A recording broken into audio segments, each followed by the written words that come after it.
I skipped my sister's baby shower and accidentally exposed a secret that shattered our family. The baby might not be Mark's. That sentence, delivered over a crackling phone line while I stood barefoot in a hotel room 300 miles from home, was the match that lit the fuse under my entire family. I didn't go to my sister's baby shower. Didn't RSVP. Didn't text anyone. Just packed a weekend bag, turned off my phone, and drove until the guilt wore off and the silence felt like a warm bath. Asheville, North Carolina. A mountainside Airbnb with a view and a mini fridge stocked with overpriced kombucha. It was supposed to be an escape. Instead, it turned into a front row seat to the end of my sister's marriage. When I finally turned my phone back on, I had 32 missed calls. My cousin Jade's name was at the top. I picked up on the third ring. "Why the hell did you skip?" she asked before I could say hello. I needed a break. "Well, congratulations. You just missed an actual soap opera. Lily's friend Amy let it slip during a stupid game that Lily's been sleeping with someone else. And not just anyone. Ethan." I sat down hard on the bed. Ethan as in, my Ethan? Apparently not anymore. A cold flush crept up my neck. Ethan and I had dated for almost 2 years. It was serious. We lived together. We talked about getting a dog. He met my parents. He was around for birthdays, holidays, the time I broke my wrist slipping on ice, and he stayed up all night keeping my meds schedule straight. We broke up last year. Quietly.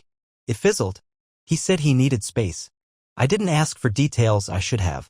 She was cheating? I said slowly, "Yup." And guess what? Mark left. Just walked out. Didn't say a word. Didn't even take any cake. I didn't laugh. I couldn't. I had skipped the party because I couldn't take one more event where I was treated like a servant. Every family function I'm expected to organize, fund, and clean up while Lily basks in attention like a sunbathing cat. And if I say no, I'm called selfish, difficult, ungrateful. Our parents worship her. Always have. She was the miracle baby after years of infertility. I came first, but I was the quiet one. The helper. The one who took the photos, not the one in them. But this?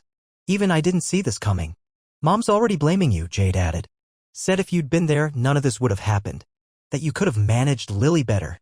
I stared out the window. The mountains were foggy and beautiful. Peaceful. Like they existed in a different world from the one Jade was describing. "They really think this is my fault?" I asked. "They think you knew. That maybe you found out and skipped on purpose." That was the worst part. I hadn't known. But the fact that no one found it unbelievable that they all thought I was capable of engineering this meltdown out of spite hurt more than I wanted to admit. "I didn't know," I whispered. "I just couldn't do it anymore." "Well, you might need to come home and explain that. Because it's all unraveling." I hung up without answering. For the first time in my life, I was not there when the family needed damage control. I wasn't sweeping up after Lily's mistakes. I wasn't calming our mom down or shielding my dad from the drama. And for once, I didn't feel guilty. I felt free. But freedom, I was about to learn, comes with a price. Because now that the truth was out, everyone was turning to me not for help, but for someone to blame. And I had a decision to make. Do I go back and defend myself? Or do I let them see what life looks like without their favorite scapegoat? I didn't sleep that night. I lay on the tiny hotel couch, heart thudding like it was trying to escape my chest. My phone lit up every hour with another text from someone in my family. Most of them were variations of the same theme. "How could you?" Not "how could Lily?" Not "are you okay?" Me. Always me. Around 2:30 a.m. I opened the message from my dad. It was just 3 words: "Call your mother." That was it. No punctuation. No context. Just an order like I was still 15 and grounded. I didn't reply. Instead, I pulled up Ethan's contact. Stared at it. I hadn't blocked him after our breakup, mostly because I didn't have the energy. He hadn't reached out in over a year. But now all of this made our breakup feel radioactive. I thought he just couldn't commit. Thought maybe it was about his job or some internal crisis. Not once did I imagine it had anything to do with my sister. Was he seeing her while we were together? Before? After? I deleted his contact. Then I did something I've never done before. I posted in our family's group chat. I didn't attend the baby shower because I needed space. Not because I knew anything. But if you'd rather blame me than hold Lily accountable for her own mess, that's your choice. I'm not responsible for keeping her life in order. I'm not your maid, therapist, or scapegoat anymore. Don't contact me unless it's to apologize. Then I turned off my phone again. I know. Probably not the most mature thing to do. But in that moment, felt incredible. The next morning, Jade texted me directly. Just one line. Girl, you broke the internet. Apparently my message had sent shockwaves. Mom had called Jade crying. Lily was devastated. Dad was disappointed. And now everyone was suddenly scrambling to figure out if the real villain of the story was Lily or me. Let me repeat that. Somehow me. And here's where things got even more twisted. According to Jade, some of Lily's friends are still siding with her, saying things like, pregnancy is stressful, and Ethan was probably the one who pursued her. Excuse me? The only one who seemed remotely grounded was Mark. Lily's actual husband. The one whose name is on the baby's ultrasound photos. The one who vanished after the truth came out. He hadn't contacted anyone since the shower. No texts, no calls, not even to Lily. And when our cousin tried to check in on him, he sent back a single sentence. Please respect my privacy. Which honestly, fair. But now Mom's saying I should reach out to him and help fix things. Like I have any business smoothing over that mess. I can't even smooth over my own. You could be the bigger person, she told me in a voicemail. I nearly threw my phone across the hotel room. I'm always expected to be the bigger person, the responsible one, the one who sucks it up for the sake of peace. But maybe I don't want peace anymore. Maybe I want them to sit in the chaos they created without me there to sweep up the pieces. And yet, part of me still wonders. What happens if Mark finds out about Ethan and me? When he finds out, because then it's not just Lily who betrayed him. It's me too. Even if I didn't know. By Monday morning, I was back home. Not home, as in my parents' house, obviously. I mean my quiet little apartment above the bookstore, where the kettle whistles too loud and the radiator makes those weird gurgling noises at night. It's not much, but it's mine. And after this weekend, felt like a bunker. I was sipping tea and staring out the window when the knock came. 3 sharp raps. No text. No warning. I opened the door and there stood Lily. No makeup. Eyes rimmed red. Wearing one of those oversized hoodies that didn't belong to her. Probably Mark's, though that felt wildly optimistic at this point. Can we talk? She said, voice small. Not her usual smug or performative tone. Just tired. I should have shut the door. Or said I was busy. But instead I stepped aside. She sat at my kitchen table like she didn't recognize the room. As if she thought I'd moved on to some mansion the moment she stopped paying attention to my life. She kept fidgeting with the sleeves of her hoodie. I messed up, she said finally. No kidding. I didn't mean for it to get this bad. I stared at her. Are you talking about cheating on your husband? Or sleeping with my ex? She flinched like I'd slapped her. I didn't know you were still upset about Ethan. That hit me sideways. I leaned back, arms folded. Is that supposed to make this better? She looked down, picking at the edge of her sleeve. It just happened. I wasn't trying to hurt anyone. But you did. I know. There was a long silence. Then she said, do you think I should tell Mark the truth? I laughed short and sharp. You mean more truth? She looked up, eyes glassy. I don't know if the baby's his. Ethan, we weren't careful. God. Hearing her say it out loud made it so much worse. There it was, the thing no one else dared say. She didn't even know if her child belonged to her husband. And somehow, I was the one everyone thought could have prevented this. You need to tell him, I said flatly. You owe him that much. She sniffled. I don't want to lose everything. Then maybe you should have thought of that before nuking your life with a betrayal that could land on 2 families. Her face crumpled. I made a mistake, she whispered again. And for a split second, she looked like a little kid. Not the golden daughter. Not the Instagram-perfect mom-to-be. Just my sister. Scared. Cornered. I don't know what to do, she said. And the worst part? I could feel it rising in me again, that old reflex, the one I've trained for years. The part of me that wants to fix things. To jump in. To help. To save her. But this time something held me back. Because the more I sat there, watching her fall apart, the more I realized I didn't have to. I didn't have to clean this up. I didn't have to protect her from consequences she'd earned. So I said nothing. And then she asked the question I hadn't expected. Are you going to tell Mark about you and Ethan? That hit me like a punch to the chest. You think this is my mess to clean? I asked, stunned. You dated him first, she said, not meeting my eyes. He was yours before he was mine. I didn't know how close you still were. We weren't. But that doesn't mean I'm okay with it. Silence again. Then, do you want me to lie? I stared at her. And I realized this wasn't just about Ethan or the baby or Mark. It was about all the years I'd spent shrinking myself so she could shine. All the birthdays, holidays, family dinners where I faded into the background and picked up the slack. This was my moment. I stood up slowly. I think you should tell the truth, I said. But I'm not cleaning this up for you. Wait, what do you mean? I mean, I'm not going to lie to Mark. But I'm not covering for you either. If he asks me what I know, I'm telling him. Her face paled. And then I asked the real question, the one that had been rattling in my chest since the call from Jade. When the smoke clears and everyone picks a side, what if no one chooses mine? After Lily left my apartment, I sat there in silence for a long time. The kind of silence that feels heavy. Like the room itself is watching you. My phone was lighting up again, mostly from our extended family. A few checking-in messages. Some guilt-laced gems from my aunt like, "It's hard for your mom. Maybe just give Lily some grace." Grace. That's what they always ask of me. Grace, patience, understanding. Nobody ever asks Lily for accountability. That's apparently not in her skill set. By Tuesday, Mark still hadn't come home. Lily had moved back in with our parents, because of course she had, and they were treating her like a wounded saint. Mom sent a photo of Lily curled up in bed with a heating pad and the family cat like it was wartime propaganda. Meanwhile, not a single person had asked how I was doing. Not even once. Then Jade called again. Okay, so people are starting to talk, she said. About what? About how this might have been kind of your fault. I blinked. What? How? Well, someone told Aunt Cora that maybe if you'd stayed with Ethan, none of this would have happened. I actually laughed. So now it's my fault for breaking up with a cheater? I'm not agreeing, I'm just telling you what's being said. You know how they are. Yeah.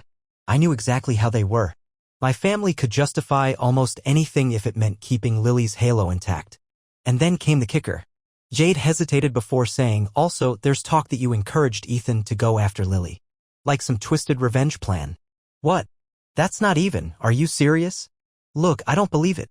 But it's out there. And Mark's starting to ask questions. My throat went dry. This was exactly what I'd feared. That even though I'd done nothing wrong, the sheer optics of it, Ethan being my ex, me skipping the party, Lily's meltdown, would let people rewrite the story into something toxic. And they were doing it fast. Worse, Mark wanted answers. Apparently he'd reached out to Jade directly. Said he needed context.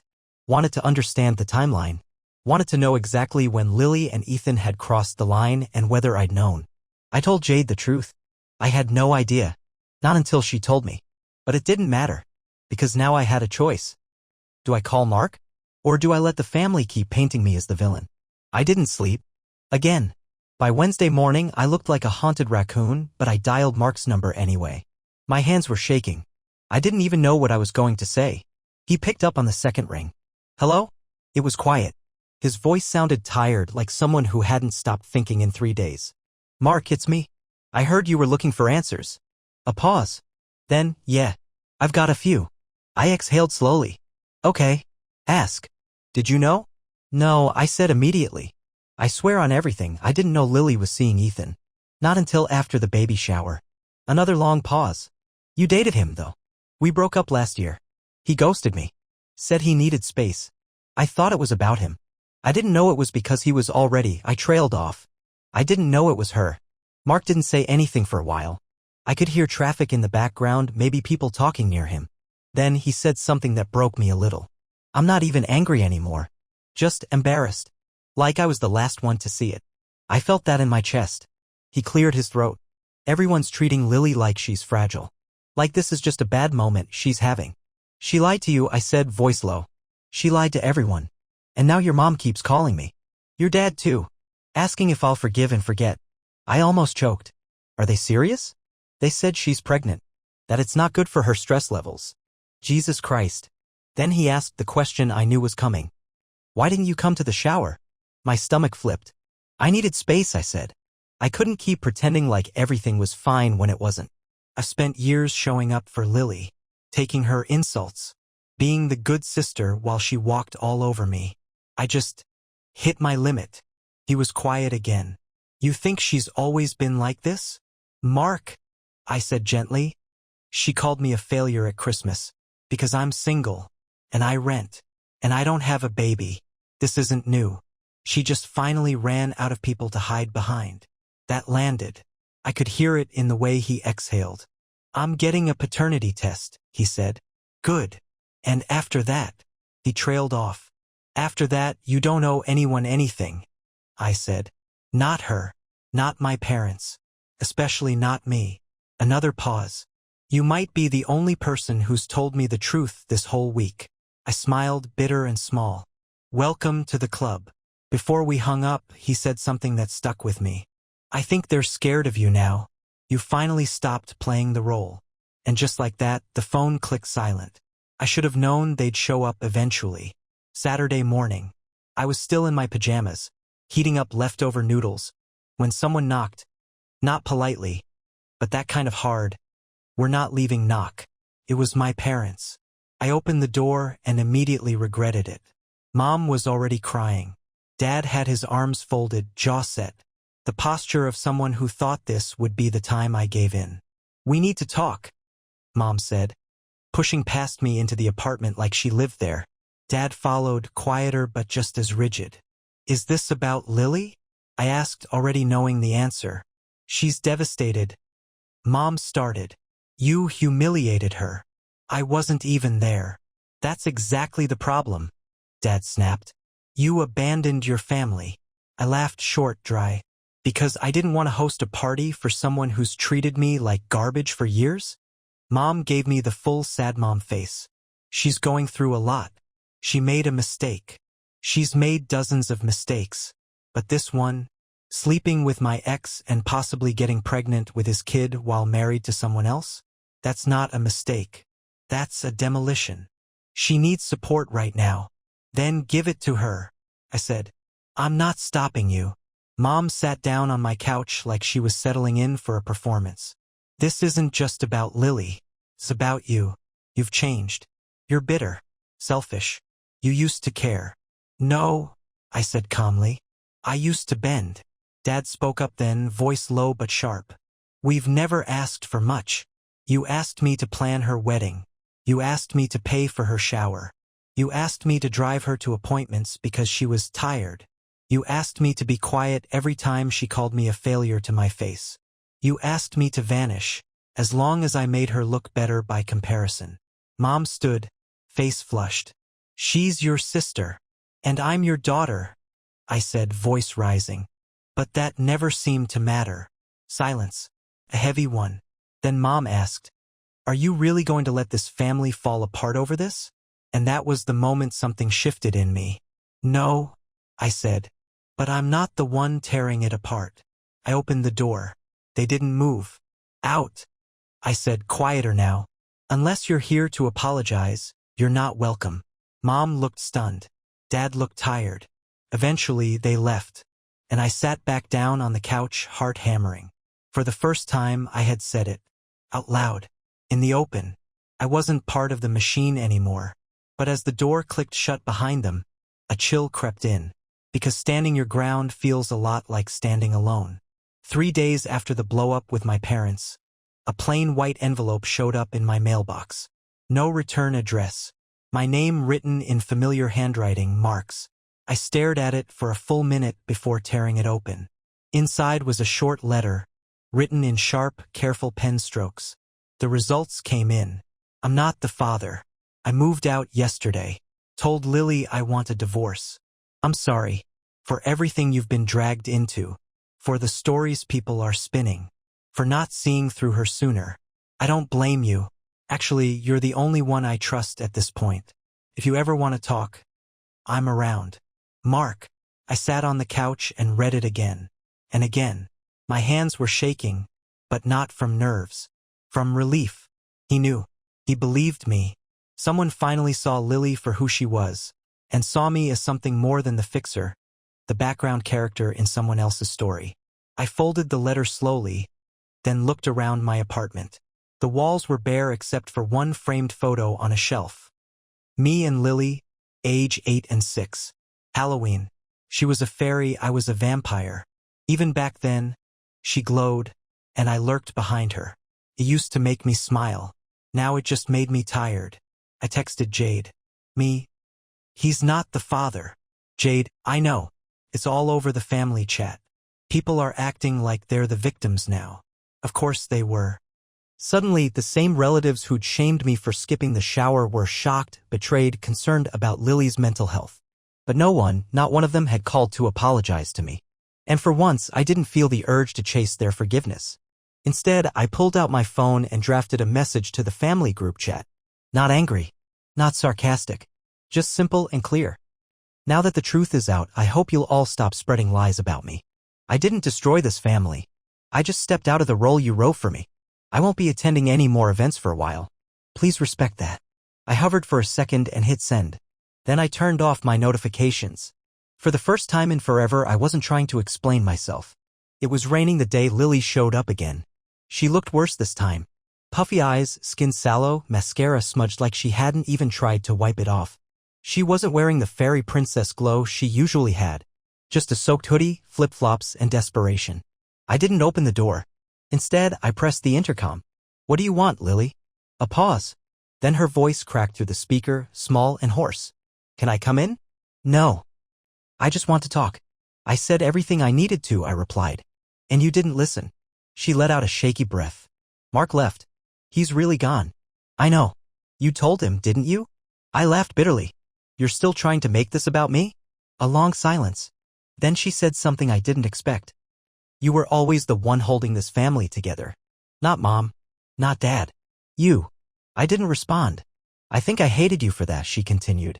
Because no matter how much attention I got, you were the one doing the real work. That caught me. I'm sorry, she added, voice barely above the rain. For Ethan. For the lies. For everything. I don't know who I am without people clapping for me. I stood in the hallway staring at the door. For a second, the weight of her words hung there like fog. But I didn't open it. Instead, I said, I hope you figure it out. I really do. But I'm done being your audience. She didn't argue. Didn't cry. Just walked away. I watched from the peephole as she disappeared down the stairs, hair plastered to her face, shoulders curled in. And I felt nothing. No guilt. No satisfaction. Just stillness. Like for the first time, I wasn't carrying her weight anymore. A month passed. No calls from my parents. No group chats. The silence was almost eerie at first, like waiting for an aftershock that never came. But day by day, it started to feel like something else. Peace. Mark moved out of state. I found out through Jade that he started therapy and joined a hiking club. No social media. No messy public fallout. Just gone. Healing. Lily moved back in with our parents.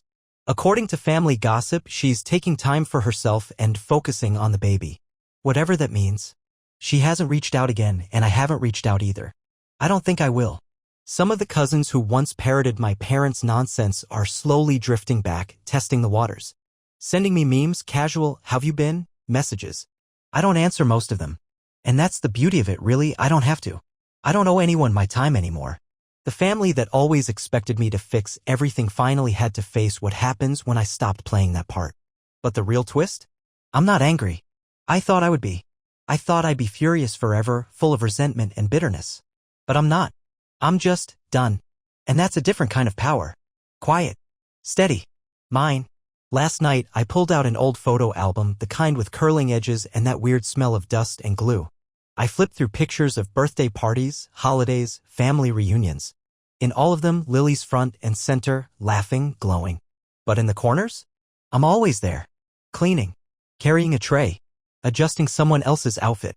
Off to the side. Invisible but essential. I closed the album gently.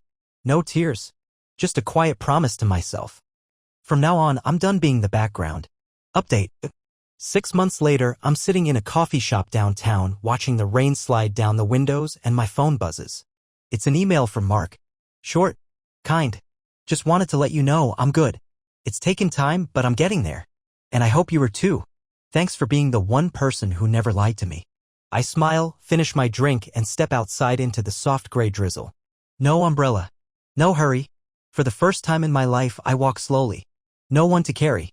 Nothing to fix. Just me. And it feels like enough.